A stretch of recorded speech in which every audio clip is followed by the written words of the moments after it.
Assalamualaikum warahmatullahi wabarakatuh. Perkenalkan, nama saya Fenty Novianti dan dua rekan saya, Asti Anindita dan Luciana. Kami dari kelas 5C. Di sini kami akan menjelaskan tentang pekerjaan kami mengenai identifikasi dan perumusan masalah. Dan selanjutnya saya akan menjelaskan tentang pengertian identifikasi dan perumusan masalah.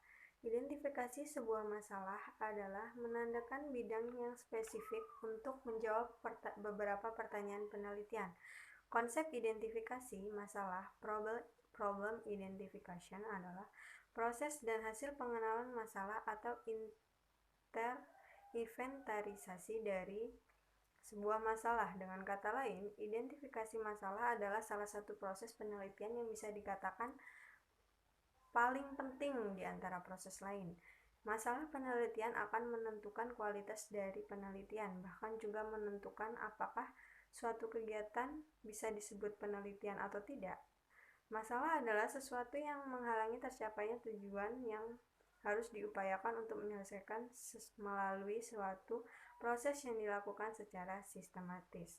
Sebelum melakukan penelitian, peneliti harus memilih dan memilah problematika atau masalah yang ditemuinya, apakah masalah tersebut benar-benar permasalahan yang layak diteliti dan memenuhi kriteria penelitian ilmiah atau tidak. Dan selanjutnya, saya akan menjelaskan tentang pengertian perumusan masalah dalam penelitian. Rumusan masalah adalah pertanyaan penelitian yang umumnya disusun dalam bentuk kalimat tanya. Pertanyaan-pertanyaan tersebut akan menjadi arah kemana sebenarnya penelitian ini akan dibawa, dan apa saja sebenarnya yang ingin dikaji atau dicari tahu oleh sang peneliti atau si peneliti.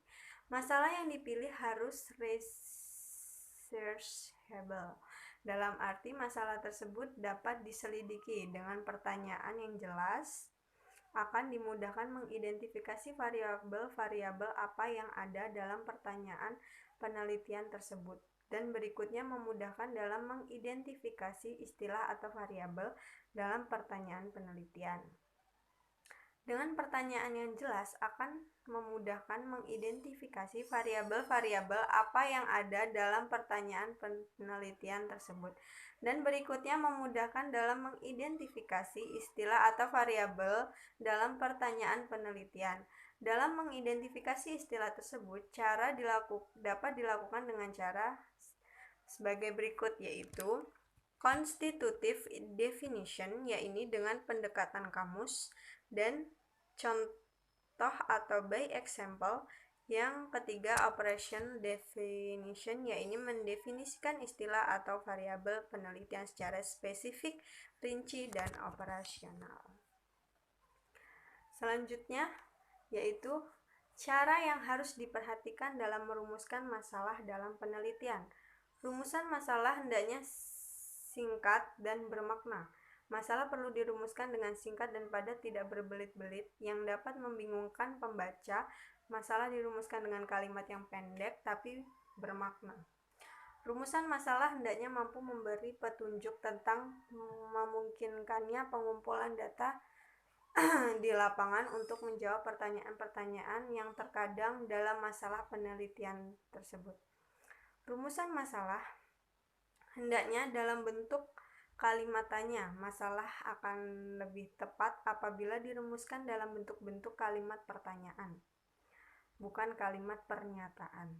Perumusan masalah haruslah dibatasi lingkupnya, sehingga memungkinkan penarikan simpulan yang tegas. Kalau disertai rumusan masalah yang bersifat umum, hendaknya disertai penjabaran-penjabaran yang spesifik dan operasional. Rumusan masalah hendaknya jelas dan konkret. Rumusan masalah yang jelas dan konkret akan memungkinkan peneliti secara eksplisit dan dapat menjawab pertanyaan-pertanyaan apa yang akan diselidiki. Siapa yang akan diselidiki, mengapa diselidiki, bagaimana pelaksanaannya, bagaimana melakukannya, dan apa tujuan yang diharapkan. Masalah hendaknya dirumuskan secara operasional. Sifat operasional dari rumusan masalah akan dapat memungkinkan peneliti memahami variabel-variabel dan sub-subvariabel yang ada dalam penelitian dan bagaimana mengukurnya. Sekian penjelasan dari saya, selanjutnya akan dilanjutkan oleh rekan saya, yaitu Asti Anindita. Kepadanya saya persilahkan. Saya, Asti Anindita, akan melanjutkan penjelasan dari rekan saya, Fendri Novianti, terkait karakteristik masalah penelitian yang baik. Menurut Hashim, karakteristik masalah yang baik yakni memiliki 3 hal. Yang pertama, memiliki nilai penelitian. Masalah penelitian sebaiknya memiliki isi atau konten yang ada nilai penelitiannya. Maksudnya memiliki kegunaan atau manfaat tertentu dan bisa dimanfaatkan untuk kepentingan tertentu. Sebuah masalah harus memiliki nilai, sehingga dikatakan demikian apabila memenuhi 5 syarat, yakni autentik, menyatakan hubungan, penting, dapat diuji, dan berupa pertanyaan. Karakteristik yang kedua yakni masalah harus visible.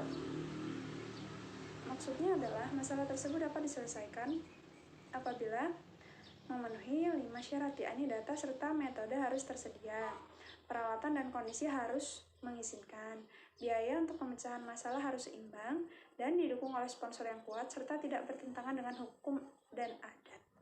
Karakteristik yang ketiga yakni sesuai dengan kualifikasi peneliti. Di samping memiliki nilai ilmiah dan bisa terlaksana, masalah penelitian yang dipilih sebaiknya cocok dengan kualifikasi peneliti, yaitu menarik bagi si peneliti dan sesuai dengan kualifikasi. Selanjutnya, fungsi identifikasi masalah meliputi 3 hal, yakni sebagai pendorong suatu kegiatan dilaksanakannya penelitian, atau dengan kata lain berfungsi sebagai penyebab terjadinya kegiatan penelitian. Yang kedua, sebagai pedoman, penentu arah atau fokus dari suatu penelitian. Dan yang ketiga, sebagai penentu jenis data seperti apa yang perlu digunakan dan apa yang harus dikumpulkan oleh peneliti, serta jenis data apa yang tidak perlu digunakan oleh peneliti. Selanjutnya, kita akan membahas tentang sumber permasalahan dalam penelitian. Suatu masalah dapat dikatakan berkualitas jika memiliki nilai penemuan yang tinggi. Masalah tersebut sedang dihadapi oleh masyarakat, bukan pengulangan terhadap penelitian sebelumnya, dan memiliki referensi teoritis yang jelas.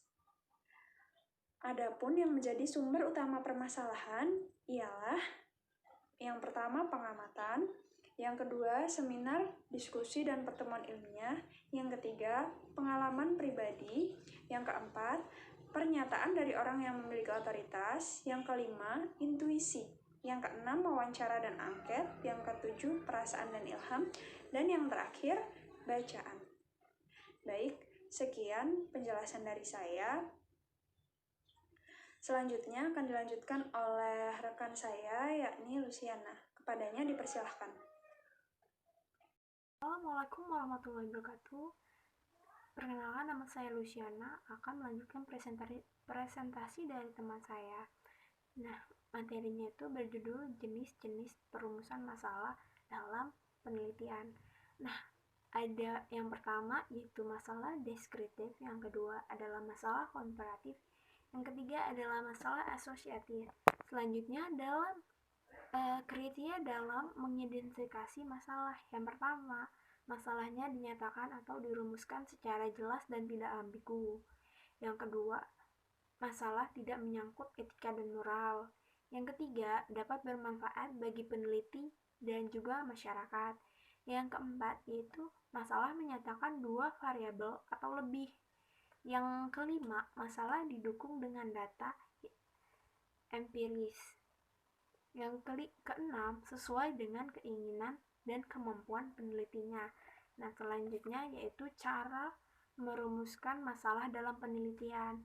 Nah, cara merumuskan masalah dalam penelitian menurut Sukardinata yaitu bahwa untuk menentukan masalah penelitian atau yang dikenal dengan fokus penelitian tidak dapat dipilih begitu saja.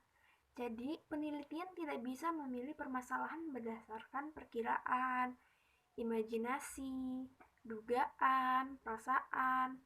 Nah, untuk memilih dan menentukan rumusan masalah hendaknya bertolak dari kualifikasi penelitian atau bidang kajian penelitian yang memiliki dasar keilmuan dan aplikasinya.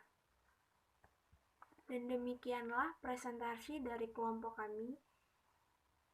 Apabila ada kata atau ucapan yang kurang berkenan, mohon maaf, saya akhiri. Wassalamualaikum warahmatullahi wabarakatuh.